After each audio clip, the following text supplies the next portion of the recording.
en route pour se faire de l'argent au péril de sa vie. Alors que la mission touchait à sa fin, Usagi est frappé par une violente réaction qui serait sûrement due à une attaque.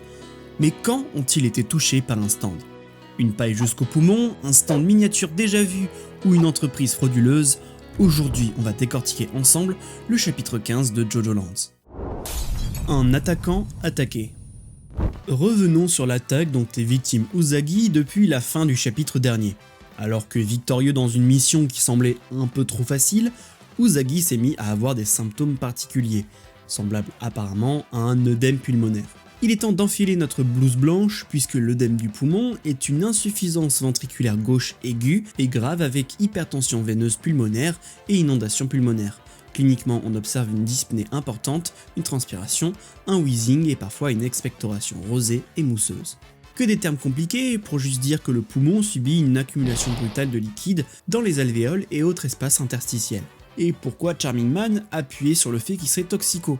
Parce qu'un œdème est notamment dû à une insuffisance cardiaque et donc à cause de la drogue pour quelqu'un d'aussi jeune sans problème cardiaque apparent. Et le doute est permis puisque dès le premier chapitre, rappelez-vous, l'on découvrait Usagi en même temps que Jojo, Dragona et Paco qui se connaissaient déjà, et au milieu du chapitre il avait acheté un sachet de drogue. Donc ça aurait pu être plausible. Mais il n'en est rien et vous savez pourquoi. Usagi est d'ailleurs extrêmement courageux de par son habileté à réfléchir correctement dans une situation tendue et surtout victime d'une horrible attaque, n'hésitant pas à utiliser son cutter pour implanter son stand transformé en paille et ainsi pouvoir respirer de nouveau.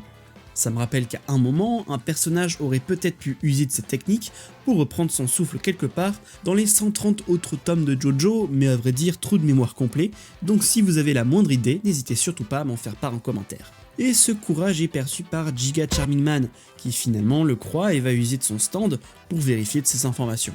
Seulement retournement de situation, la femme du bureau de registre a les mêmes symptômes que Dragona en fin de chapitre, sans compter Charming Man qui se frotte directement au stand dans le corps d'Usagi. On va pouvoir développer le combat de stand et le pourquoi du comment de l'attaque en 2 points, à commencer par les raisons. Howler contre le monde.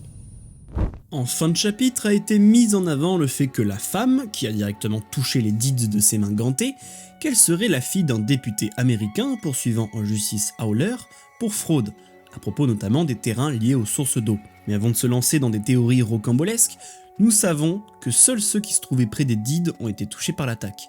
Est-ce que les deeds seraient protégés par un stand automatique? Après tout, Charming Man n'a pas été touché puisqu'il se trouvait loin de ses papiers, tandis que Usagi et Dragona étaient au premier plan, tout comme cette femme. Un moyen d'éviter qu'il tombe entre de mauvaises mains, mais ça peut aussi aller un peu plus loin. Et si le stand détectait l'hostilité des personnes envers Howler? Effectivement, il se pourrait que la femme ait été attaquée à cause du combat que mène son père. Rassurez-vous, même moi je ne vois pas en quoi ces deux informations seraient corrélées, mais alors pourquoi avoir drop ça en fin de chapitre, si ce n'est pour combler? Il semblerait que Howler se soit fait de nombreux ennemis et qu'ils emploient tous les moyens possibles pour protéger leurs biens et leurs droits. La seule piste que l'on a, c'est Jojo qui semble avoir deviné que le stand attaque sans distinction tous ceux qui fouilleraient dans les dites des terrains de la société. Mais le fait est qu'il est pour l'instant impossible de déduire comment s'active le stand, sur quel facteur malgré des indices trouvés en lisant entre les lignes. Et en parlant du stand... Au fait, si vous êtes 100% fan de l'univers fantastique et surtout bizarre de Jojo, j'ai ce qu'il vous faut. Avec le serveur Discord Jojo's Bizarre Chilling Place, vous pourrez discuter avec des centaines d'autres fans. Vous pourrez participer à de nombreux événements, des visionnages uniques de contenu autour de Jojo, ou tout simplement kiffer.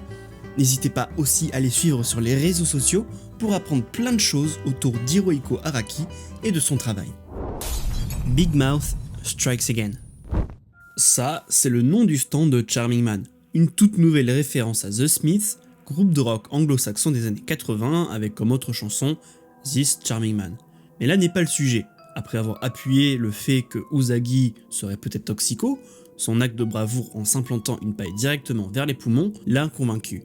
Bon, aussi en voyant la femme avec les mêmes symptômes, difficile d'imaginer voir deux drogués au même endroit avec les mêmes symptômes en même temps. Il va donc user de son stand pour faire s'infiltrer son œil dans son corps et ainsi trouver un étrange stand minuscule à l'origine de ce bordel. Ça ne vous rappelle rien? Personnellement ça m'a frappé, un stand comme ça qui s'attaque directement au corps, coupant des vaisseaux sanguins et apposant des matières étranges, on dirait bien une redite de The Lovers de Stardust Crusader, mais version un peu différente puisqu'il fonctionne de façon automatique. Et là où Lovers attaquait avec ses pinces, ici simplement toucher le stand est mauvais pour soi. Mais du coup, comment vont-ils faire? Vont-ils pouvoir miniaturiser leur stand, comme avaient fait Kakyoin et Polnareff? De toute façon, un stand n'est qu'une projection de son esprit combatif. Malgré que ce soit un second univers, n'empêche pas cette possibilité.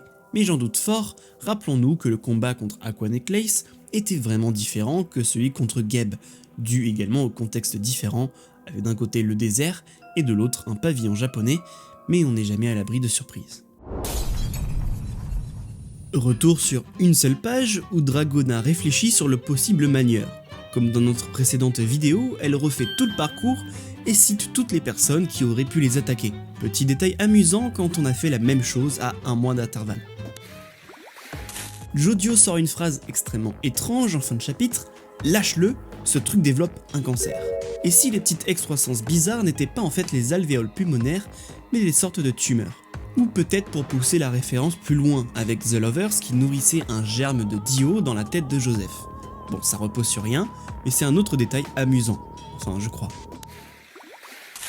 Juste cette image. Pas besoin d'en dire plus, Charming Man est comme ça depuis sa première apparition, et la musique est suffisante pour comprendre là où je veux en venir. Grazie mille, merci d'avoir assisté à cette 15e review, ouais déjà. J'espère que seul le niveau de qualité d'analyse aura été au même niveau que les 14 précédentes reviews et que ça vous aura permis de voir sous un autre angle ce chapitre. En tout cas, ce chapitre était vraiment intense. J'espère juste que l'action ne va pas être coupée prématurément comme Araki a pu le faire avec les chats ou Charming Man et qu'on va avoir enfin un combat 100% jojoesque dans cette 9e partie. On se retrouve très rapidement, soit le mois prochain, pour le chapitre 16, mais également très vite pour d'autres projets autour de Jojo. Je vous en parle plus tard. C'était Red+, arrivederci.